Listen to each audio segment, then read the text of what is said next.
Бирок кыйналган андан деле эмес. Кыйналып атасыңар, чын айтайын. Өзүнчө эле кыйналып жүрөсүңөрбү? Эмнеге кыйналып атасыңар? Силерди кыйнаган бирөө жок.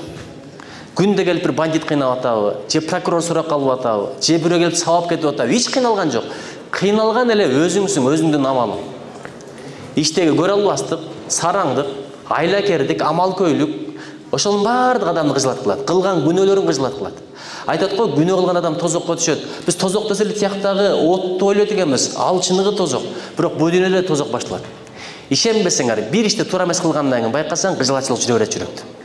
Жүрөгүң сыгылып, жүрөгүң кыйналып, жүрөк сыгылып турса бар го, бүт дүйнө кенендиги сага бир тыйын. Жашоо Гүлистан, аялың турат, балдарың турат, иштериң жакшы, бизнестериң кетип атат, бирок жүрөк сыгылса, адам кыйнала берет. Неге? Анткени күнөөнү өзүң кылдың. Амалды жасап койдуң, күнөөсү кала берди, ошон үчүн кыйналдың. Ошон үчүн берекелерим азыр Рамазан айы.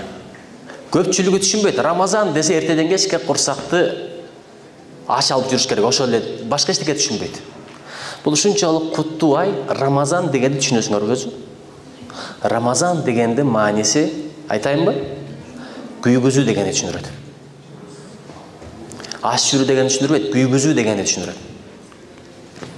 Эртеден кечке ашка жүргөн эле Рамазан эмес. Күйгүзүү, эмнени күйгүзүү? Күнөөлөрдү күйгүзүү. Жаман сыпаттарды күйгүзүү, жаман амалдарды күйгүзүү.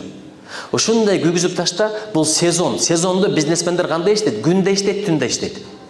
Уктабай иштейт. Бир ай иштеп койсо 12 ай жыргап, 11 ай жыргап жатат. Ошон үчүн пайгамбар алейхисаламда төшөгүмдү жыйыштырып кой, ибадат менен болоюн деген экен. Орозо ушунчалык кымбат амал. Орозодо адамдын эки душманы бар, ошону жеңесиң. Башка учурда жеңе албайсың. Биринчи душманыбыз кайсыл? Напси, экинчиси шайтан. Бул ушул эки душман жетишет, үчүнчү душман көптүк кылат. Силер аны душман кылып, муну душман кылып, аркасынан сүйлөп, бирдеке кылса жаман мамиле кылып, орой кылып, күндөн күнгө душман көбөйтпө, күндөн күнгө дос көбөйт. Душманды дос кыл, досту тууган кыл. Менин кеңешим ошол. Кантип жакшы кылып мүнөз менен. Эки душман бар. Биринчиси шайтан, экинчиси напси. Напси бар го, 1000 жыл отко күйгүзгөндө дагы тоготкон эмес экен. 1000 жыл тоңдурганда да тоготкон эмес экен. Жараткан мен тең тайлашамын деп. Ошончолук болот экен напси. Бирок 1000 жыл ашка кылгандан кийин сен жаратуучусуң, мен жаратылган бир макулукмун, баш ийип бердим деген экен. Ачка болмой сен напсини башкара албайсың. Курсак ток, кайгы жок. Дайыма айтабыз, курсак ток болсун, кайгы жок болсун, ойноп күлүп жүрө бер. Ойноп күлүп жүрө бер деген бул батабы же каргышпы? Чын өмүр бою эле дөбүрө жүрө берсең, ойноп элечи. Анда аркаңда эмне кылат? Ийнеликте өтүп кетесиң, ийнелик. Иш кылуудан ийменип окубадык беле? Аркаңда эчтеке калбайт. Чын, Кудай ушундан сактасын, бал сүзүп кетсе аркасынан из калбайт экен. Чымчык учуп кетсе аркасынан из калбайт экен. Адам иштебей, амал кылбай өтүп кетсе аркасынан из калбайт экен. Канча миллион, миллиард адам өттү. Арасынан тарыхтан аз эле адамдарды билебиз.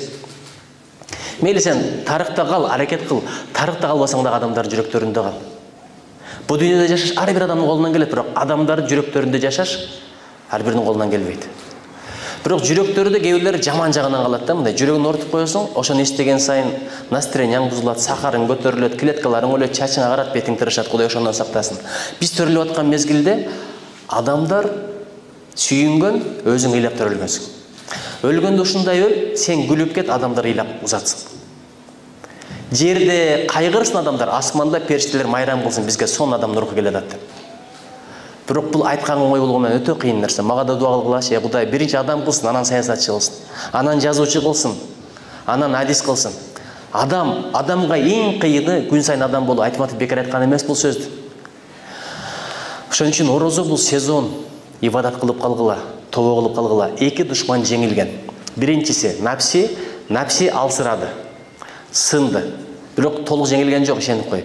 Шайтан болсо чын жер менен байлоду.